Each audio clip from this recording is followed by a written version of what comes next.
जय हिंद दोस्तों, स्वागत है आपका अपने YouTube चैनल अपनी नौकरी में।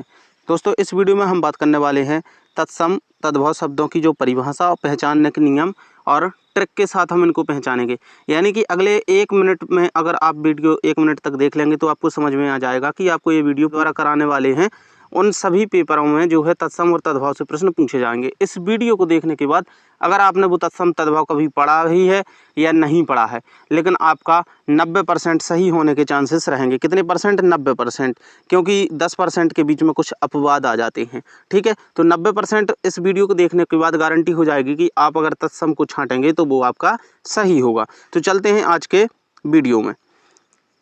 सबसे पहले हम तत्सम और तद्भव को समझ लेते हैं, होते क्या हैं, इनकी परिभाषा को देख लेते हैं, फिर इनके पहचानने के नियमों को भी पढ़ेंगे। और अगर आप इसी तरह के और वीडियो चाहते हैं तो चैनल को सब्सक्राइब, वीडियो को लाइक भी कर दीजिए। सबसे पहले देखिए तत्सम। तत्सम शब्द क्या होते हैं? तो देखिए तत्सम 2 शब्दों से मिलकर बना होता है, एक तत् एक सम। तत् का अर्थ होता है ज्यों का त्यों, तत् का अर्थ होता है ज्यों का त्यों, और सम का अर्थ होता है समान। यानी कि जिन शब्दों को संस्कृत से बिना किसी परिवर्तन के ले लिया जाता है उन्हें तत्सम शब्द कहते हैं। यानी कि जैसे संस्कृत में शब्द थे, वो संस्कृत के शब्द कैसे होते हैं? तत्सम होते हैं। तो संस्कृत के शब्दों को ज्यों को त्यों हमने अपनी भाषा में यानी कि हिंदी में ले लिया है, उन शब्दों को कहते हैं तत्सम।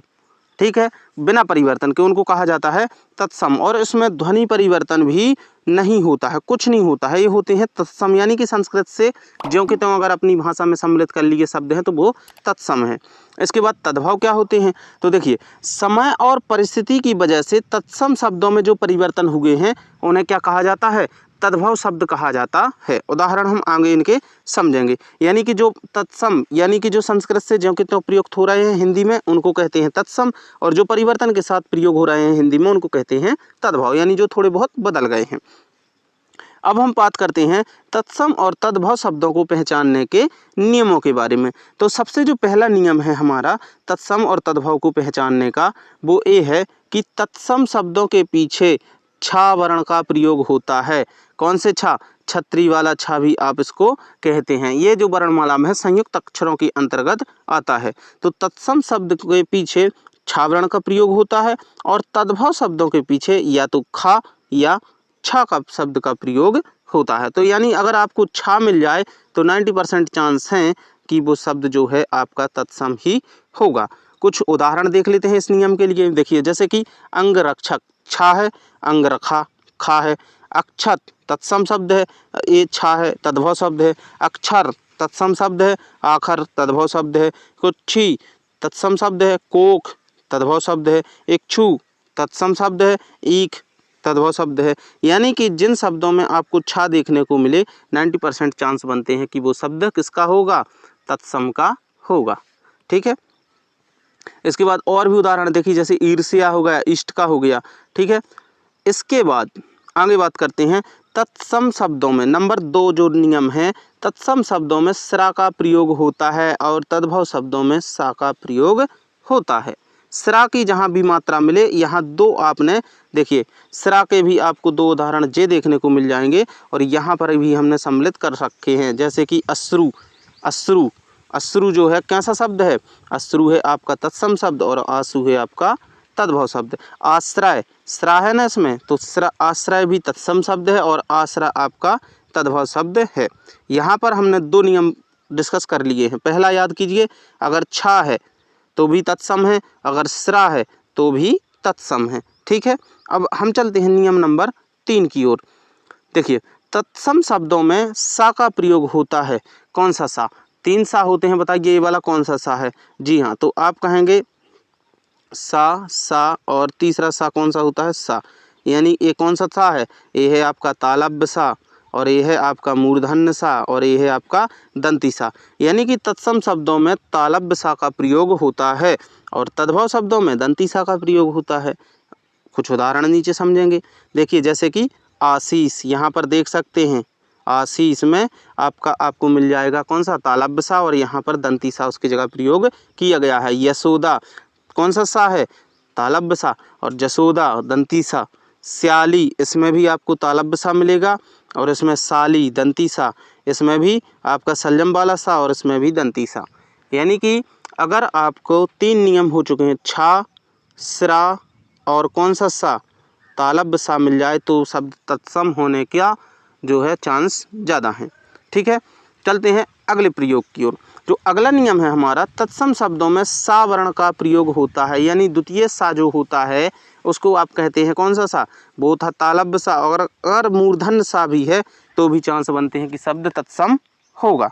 ठीक है, यानी कि आप कह सकते हैं उदाहरण के लिए आषाढ़, आषाढ़ में आपका कौन सा सा है, आपका मूर्धन्य सा है, और इधर मूर्धन्य सा की जगह कौन सा बन गया, दंती सा। यानी कि अगर दंती सा मिल जाए तो वो ज़्यादातर चांस किसके हैं, वो आपके तद्भव शब्द होने के चांसेस हैं।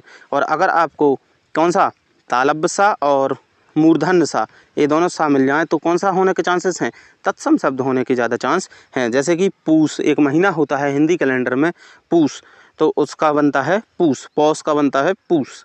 तो यहाँ पर हम नियम नंबर 4 तक पहुँच चुके हैं। अब पहुँचते हैं हम नियम नंबर 5 की ओर। नियम नंबर 5 है, अगर री की मात्रा का प्रयोग होता है, तत्सम शब्दों में री की मात्रा का प्रयोग होता है।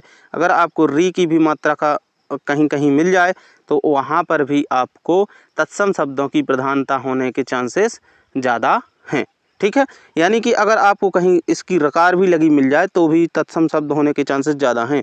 जैसे कि चित्रक या ग्रह, इनमें भी जो है मात्राएं लगी हैं। जैसे कि मृत, तो इसमें भी तत्सम शब्द आपको यहाँ पर देखने को मिल जाते हैं। इसके बाद तत्सम शब्दों में रा का प्रयोग होता है या रा की मात्रा का प्रयोग होता है। अभी अभी बताया, जैसे कि रकार भी लगी मिल जाए तो वहाँ पर भी आपका तत्सम शब्द होता है। जैसे कि अर्पण और आम्र, और भी कई शब्द होते हैं। तत्सम तद्भव का जो है शब्द भंडार इतना बड़ा है कि आप कभी भी पूरे डिस्कस नहीं कर सकते हैं, इसलिए आप मूल नियमों को पढ़ लीजिए, इनको फॉलो कीजिए, आपके सारे जो है आंसर सही होंगे। इसके बाद नियम नंबर 7 है, तत्सम शब्दों में वा का प्रयोग होता है और तद्भव शब्दों में बा का प्रयोग होता है। कैसे समझेंगे, देखिए, वा यानी कि ये तत्सम है, बंदर यानी ये तद्भव है, वज्रा यानी कि ये तत्सम है, और बा बकरी का यानी बजरंग यानी कि ये कैसा है, तद्भव है। वणक वा है तो यानी तत्सम है, बनिया तद्भव है, वत्स तत्सम, बच्चा तद्भव, और देखिए और वत्स तत्सम, बछड़ा तद्भव, वधू तत्सम, बहू तद्भव। तो यानी कि अगर वा आपको देखने को मिले तो तत्सम और बा बकरी का देखने को मिले तो तद्भव। अभी और भी है नीचे, देखिए बट यानी बड़, वृद्ध वा वजन का है, इसमें भी, इसमें बुढ़ा, इसमें वर यात्रा, इसमें बारात, सीधे कह सकते हैं वा और वा। अगर वा वजन का है तो तद्भव, तत्सम, और वा बकरी का है तो तद्भव।